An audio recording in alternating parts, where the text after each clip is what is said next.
Well, it's funny because I just finished publishing the web presentation on state of our currency.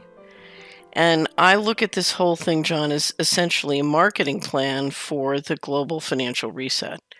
So the global financial reset, which was approved by the central bankers last summer, basically said, okay, we're going to extend the dollar system, keep it alive, keep the bubble going, and then we're going to bring in the new system. And the new system is basically a credit on the company store. It's not a currency system, but it's all digital, and it depends on hooking you up to the cloud.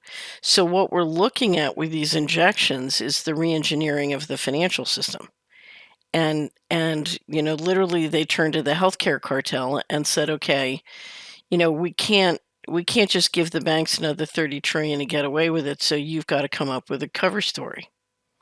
And to me, this is the cover story, because part of the new system is you need to put an operating system in everybody's body, hook them up to the DoD cloud, and use viruses as an excuse on why you've got to update it, because we know it's a huge global experiment. It's going to kill millions of people, and they got to do it all by trial and error, and they need 5G to do it, which we know are going to make millions of people sick. And certainly the injections are going to make millions of people sick, if not kill them. So this is an experiment on the run. And it's being driven by the central bankers, and the central bankers are in a hysterical panic to get this digital crypto system, in place in time to basically control everybody. You're talking about a global slavery system. Yeah. It's certainly, if you start to tie this digital system, of course, to behavior. Right, that's the plan. As the Chinese are, Right. they're far along on this already, and they're just continuing. Then it's like, well, you didn't get tested, you didn't get the vaccine, and you're part of the financial system here.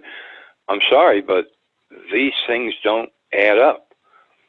In order to stay in the system and benefit from it, because of course we want to help you, you've got to help us.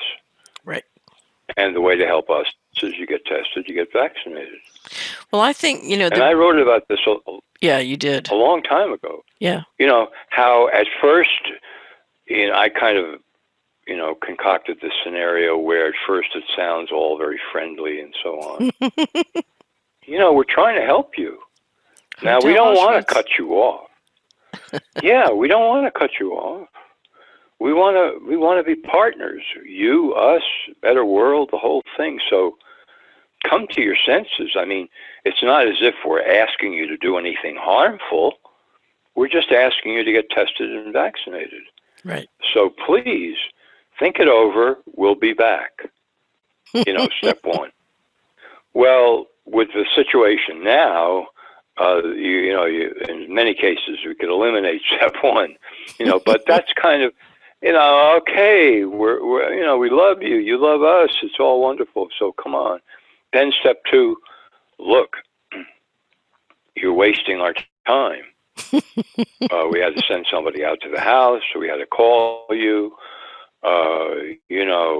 We temporarily took down your internet. That didn't seem to make any difference. We're trying to do the lightest things possible here to get you to see. But if you won't see, then we're going to have to take you to a flea bag hotel.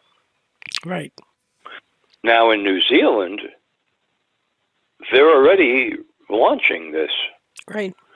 I mean, a day after I did a program with a broadcaster in New Zealand, here it is.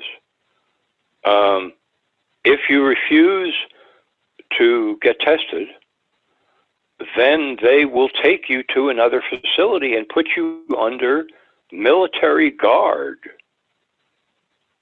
Or it may even be lighter than that. I have to check it. If you refuse to cooperate with tracing, it's to right. Tracing, testing, vaccinate.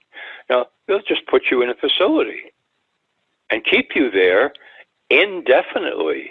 And that word was stressed as well. So you can imagine that. Okay, we tried a couple of times, and now you're really, using up our resources. So tomorrow, unless you get tested, we're going to show up and take you to a hotel and put you up and keep you there until you cooperate.